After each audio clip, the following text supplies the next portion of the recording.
E aí, primeiro ano, tudo bem? Bom dia. Galera, agora dando continuidade no próximo capítulo, a gente vai falar sobre funções afim. Então vamos começar com a sua definição, ok? É página 60 e falamos o seguinte: cotidianamente, as duas escalas termométricas que aparecem nas situações descritas são bastante utilizadas no mundo, a escala Celsius e a escala Fahrenheit, usada em países de língua inglesa. Então, uma das coisas, galera, que a gente tem que lembrar é o seguinte: escala Celsius ela é utilizada apenas no Brasil, tudo bem? Já a Fahrenheit ela é utilizada onde todos os lugares que envolva a língua inglesa. Só que além dessas duas escalas, existe uma terceira, que ela é a escala do SI. A escala do SI é a escala do Sistema Internacional de Medidas, beleza? E isso é utilizado no mundo inteiro como padrão. E é a escala Kelvin, beleza? O que são esses pontos extremos? A 0 graus Celsius eu tenho o ponto de fusão, que é o estado onde a água vira sólida ou o sólido vira água, tudo bem? Líquido. E 100 é o estado de ebulição. Então quer dizer que na escala Fahrenheit, 32 Fahrenheit equivale ao 0 graus Celsius, enquanto que 212 equivale a 100, tudo bem? Então por isso que as pessoas vão viajar, vão para a América do Norte e lá está a temperatura de 43 Fahrenheit. E você fala, nossa, eu vou derreter. Não, calma. 43 Fahrenheit não é a mesma coisa que 43 graus Celsius. Tanto que você pode analisar pelo 32 e 0, que não são a mesma coisa. Tudo bem? Então, basicamente, é isso que ele está falando nessa página 60, a questão dos termômetros, da escala termométrica, e aí eu acrescentei só essa terceira, que seria a Kelvin, tudo bem?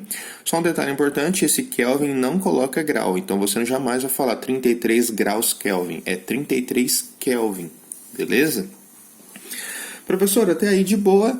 Aí na sequência, após ele falar essas informações, vocês conseguem visualizar esses dois termômetros, o Fahrenheit e o Celsius, as temperaturas extremas de fusão e ebulição.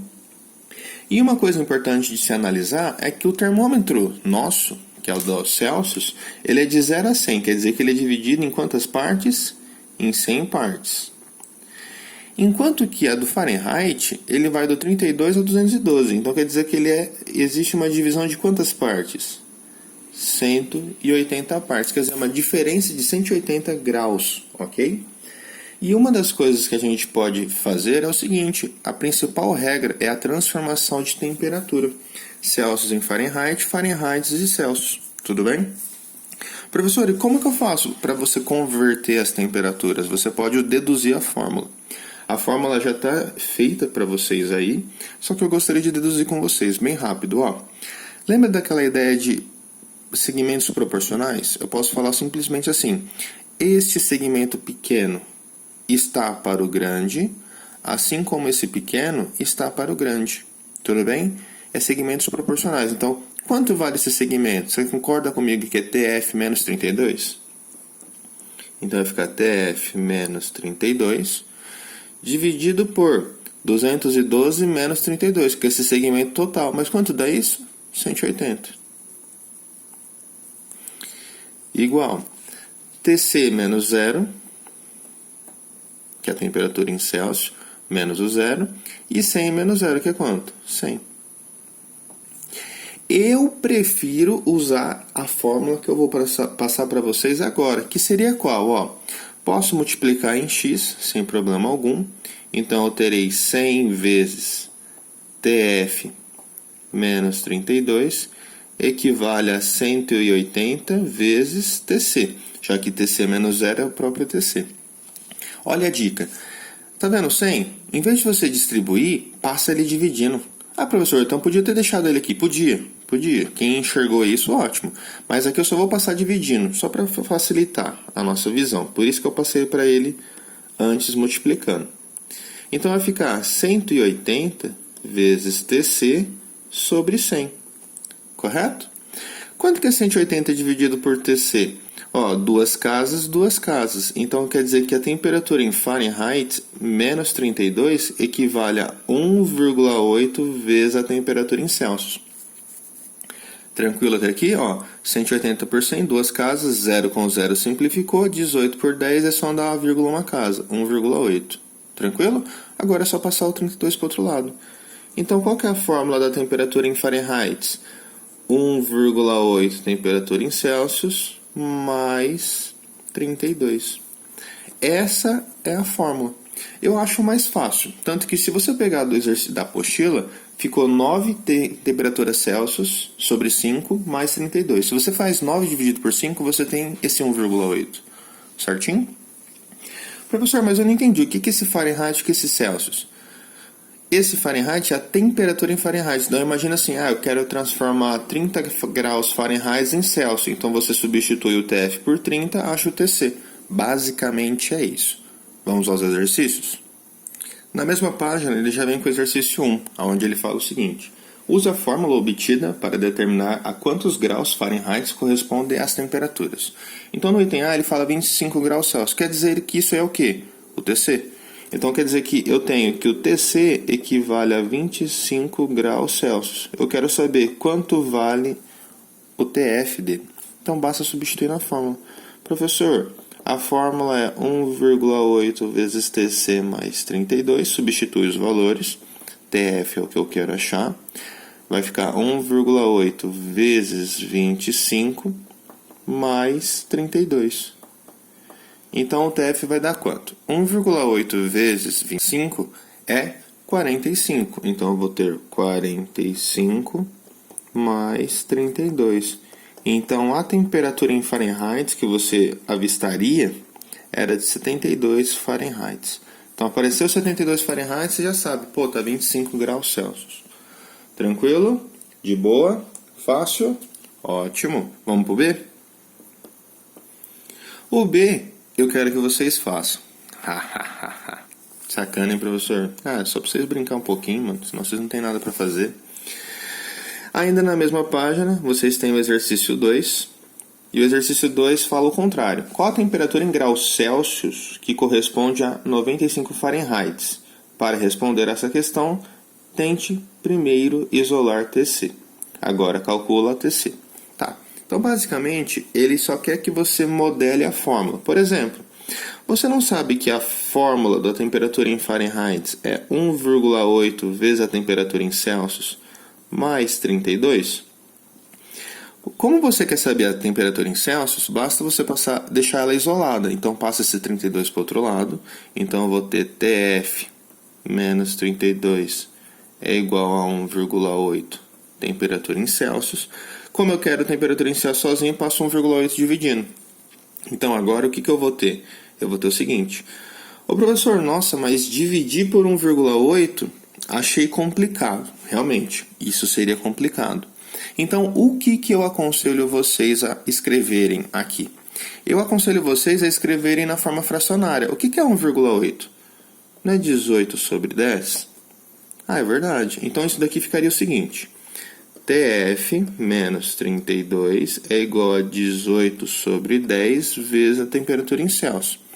Mas, professor, antes disso, não escreve 18 sobre 10, não? Não? Por quê? Já simplifica. 18 e 10 dá para ser simplificado por 2. Isso daria 9 sobre 5. Então beleza. Vamos escrever então 9 sobre 5. Já que é para simplificar, vamos deixar a nossa vida mais fácil. Esse 5 vou ter que passar para lá multiplicando. Lembrando que esse 5 divide todos. Então vai ficar 5 vezes TF menos 32 é igual a 9 vezes TC. Multiplica. Então agora eu vou ter 5TF. 5 vezes 32, 5 vezes 2, 10. 5 vezes 3, 15, mais 1, 16. Igual a 9TC. Então, agora, para deixar o TC sozinho, basta passar o 9 dividindo. Então, vai ficar 5 vezes TF menos 160 dividido por 9. Essa seria a primeira resposta que ele fala para você isolar. Isolei o TC. Perdão. Agora ele fala, calcule o TC usando essa fórmula. Mas, professor, como assim? Agora ele quer que você faça o cálculo. Então, vai ficar o seguinte. Ele falou no enunciado desse exercício que a temperatura em Fahrenheit equivale a 95.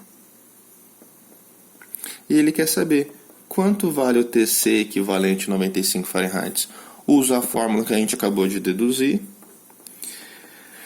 TC igual 5 vezes TF menos 160 sobre 9. Substitui os valores. TC igual a 5 vezes 95 menos 160 sobre 9. Então, o TC vai dar, 5 vezes 5, 25. Opa, não é distributiva, tá? 5 vezes 5, 25. Fica 5, sobe 2. 5 vezes 9, 45 mais 2, 47. Menos 160 sobre 9. 475 menos 160 vai dar 315, dividido por 9. Vamos fazer esse cálculo agora. E esse resultado, igual a 35 graus Celsius. Belezinha? Fácil, de boa. E na sequência, o exercício, a apostila até fala essa definição aqui, Ele fala, professor, quando a temperatura em 0 graus equivale a 32 Fahrenheit e 100 graus equivale a 212, eu consigo fazer um gráfico de Celsius por Fahrenheit, onde eu observo esses dois pontos. Quando é 0 graus dá 32, quando é 100 graus dá 212. E olha a reta. E olha que engraçado. Vocês pensando dessa maneira, vocês concordam comigo que na hora que você obteve essa expressão aqui, a temperatura em Fahrenheit, dependendo da temperatura em Celsius, isso não é uma equação do primeiro grau? É. E qual foi o gráfico que foi obtido através dessa equação? Uma reta. Então, primeiramente, é isso que ele quer trazer para vocês, a definição da função afim. E tanto que ele traz esses dois bloquinhos, onde ele fala: a função que relaciona essas escalas termométricas é uma função afim, que é conhecida como função do primeiro grau. E por isso podemos afirmar que seu gráfico é uma reta. Então, toda função f do domínio reais contra domínio reais será uma função afim quando puder ser escrita na forma f de x igual a x mais b com a e b pertencentes aos reais. Grifa isso daqui para mim. Isso é importantíssimo, porque é a escrita da função afim. Recordando, esse b pode ser zero, tranquilo? Já esse a não pode ser zero. Por qual motivo o a não pode ser zero? Porque se isso aqui for zero, acabou isso daqui, e isso não é mais uma função afim, é uma função constante. Tranquilo? Galera, dando continuidade aqui, na página 61 ele fala isso daqui para mim. Então quer dizer que essa função eu posso transcrevê-la como uma função afim? Posso. Aonde eu penso que esse TF seria a minha f de x. O 9/5, né, que é 9/5 vezes TC, eu posso pensar que é o meu A. O TC eu posso pensar que é o x. E o 32 eu posso pensar que é o B. Traduzindo, olha como que ficaria essa escrita na função afim.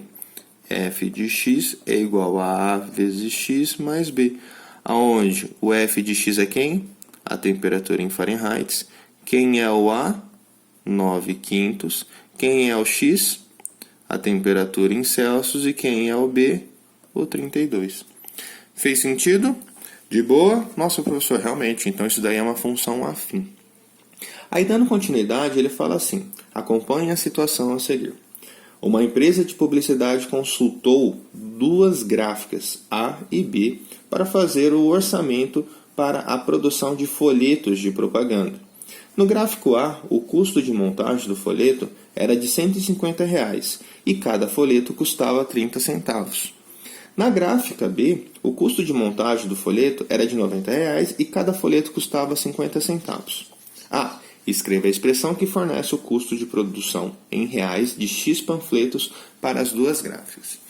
Antes de eu começar isso, uma das coisas que a gente precisa ter em mente quando eu falo a respeito de função afim é que na hora que você tem a função f de x igual a x mais b, tenha sempre em mente, esse b a gente pode falar que é o valor constante, ok? Ele sempre vai lá existir. Enquanto que o A é o valor variável. Um exemplo muito bom que eu uso sempre quando falo de função afim é o taxímetro. Quando você vai para o táxi e existe aquele negócio de bandeirada, valor fixo. Então, independe do valor da quilometragem percorrida, você sempre vai ter um valor fixo. Então, por exemplo, imagine que você entra num táxi e está lá, R$4. O que é aqueles R$4? Significa que só de você ter entrado no táxi, peraí, não vou mais a lugar nenhum não, falou. Aí fala, não, o custo de R$4.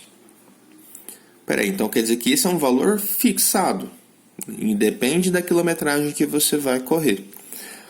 Você entra num táxi, andou 10 km, aí ele fala, para cada quilômetro tem que pagar R$2. Então, pera lá.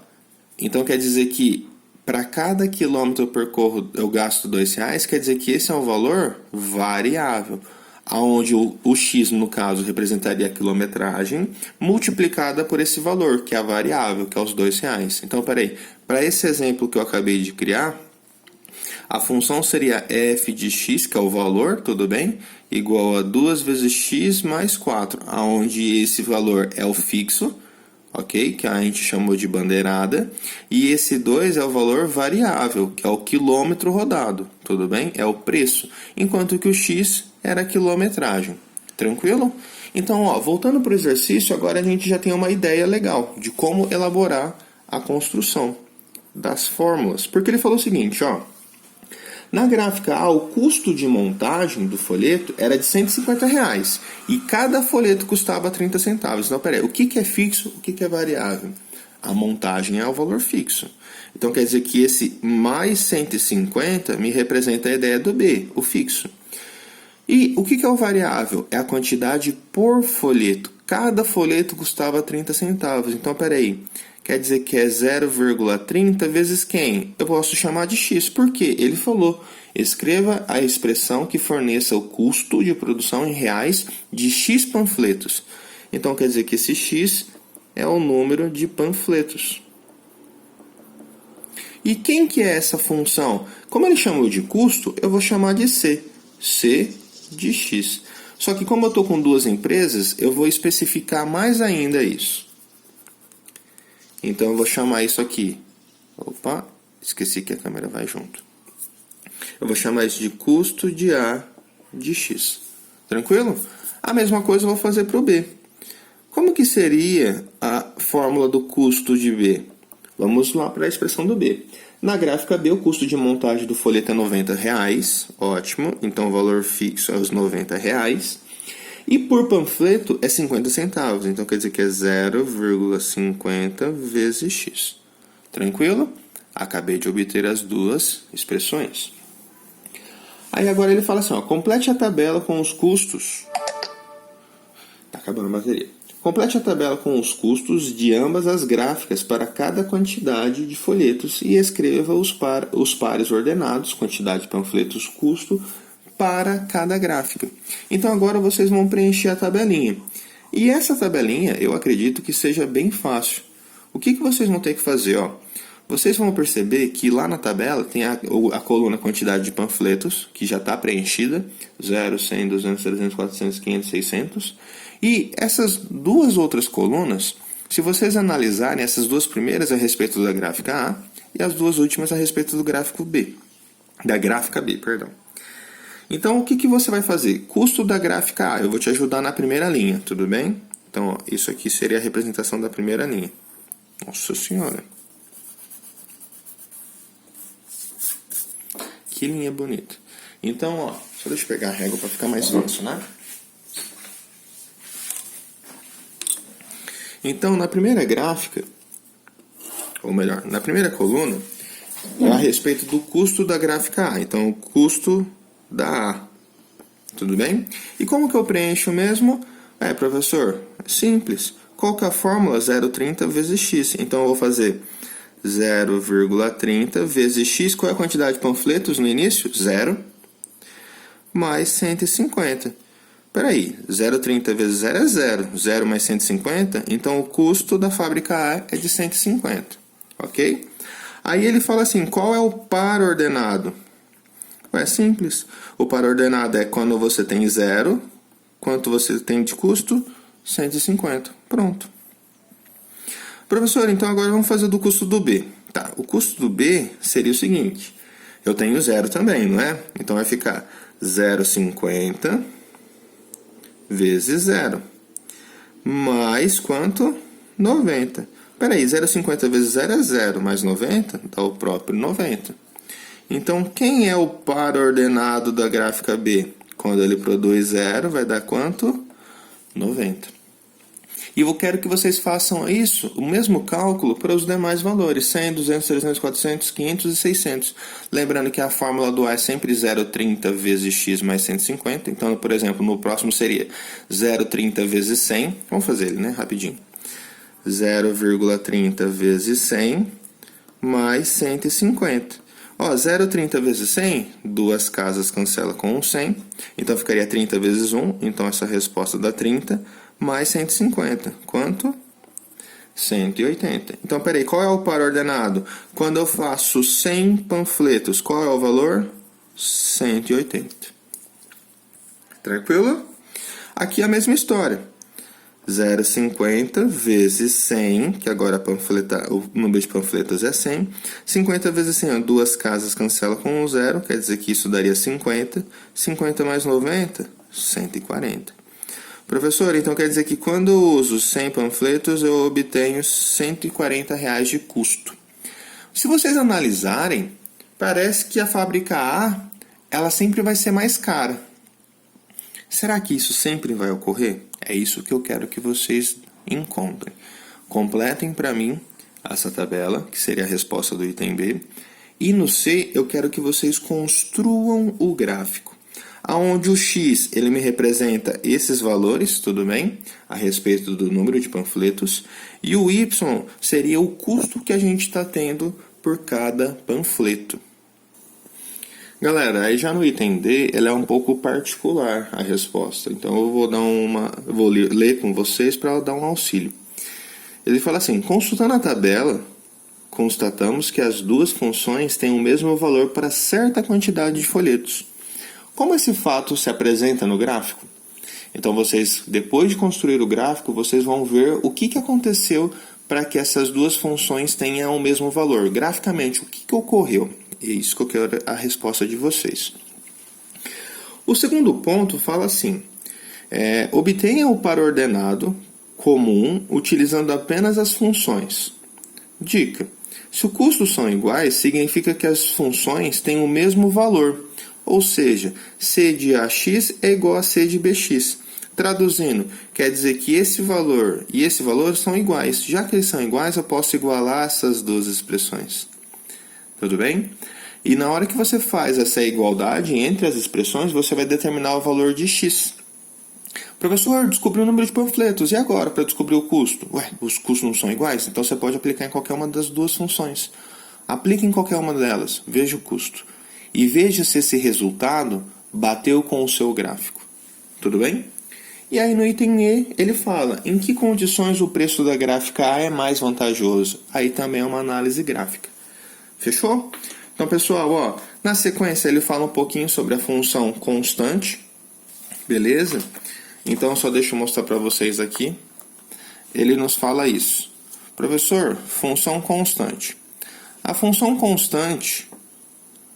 Ou melhor, uma função afim é dita constante quando o coeficiente da variável x é nulo. Nesse caso, a função f de RR definida por, olha lá, lembra? Quando o A é nulo, quer dizer que eu fiz o seguinte, f de x é igual a x mais b. Se o meu A for zero, quer dizer que eu estou tendo uma função constante. De boa? Já a função polinomial do primeiro grau é toda a função f, que vai dos reais a reais, definidas por f de ax mais b, sendo a e b números reais, e o a diferente de zero. Então, se eu falei que é uma função do polinomial do primeiro grau, quer dizer que o meu a não pode ser zero, de maneira alguma. Tudo bem? Professor, e caso o b seja zero? Aí ele é chamado de função linear. Tudo bem? Entre as funções do polinomial do primeiro grau, destacamos um caso particular, que é a linear. Uma função definida do f de ax, onde o a é diferente de zero, é denominada função linear. Note que essa função linear tem b igual a zero. Tranquilo? De boa? E professor, quando o meu a for 1, quer dizer que isso daqui, apareceu essa função, aí ela só tem um nome específico, que é a função identidade. Mas o que é mais importante vocês grifarem aí, o que é a função linear e o que é uma função constante. De boa? Tranquilo? Sem problema? Fácil? Então, ótimo. Na sequência, vocês terão exercícios da apostila. E eu gostaria que vocês fizessem os seguintes exercícios. Na página 63, eu gostaria que vocês fizessem o exercício 1, 2, 3, 4, 5 e 6. Beleza? Quase todos, eu só não pedi o 7, mas qualquer coisa eu peço o 7 para vocês também. Então é do 1 ao 6 da página 63. Valeu, meu povo!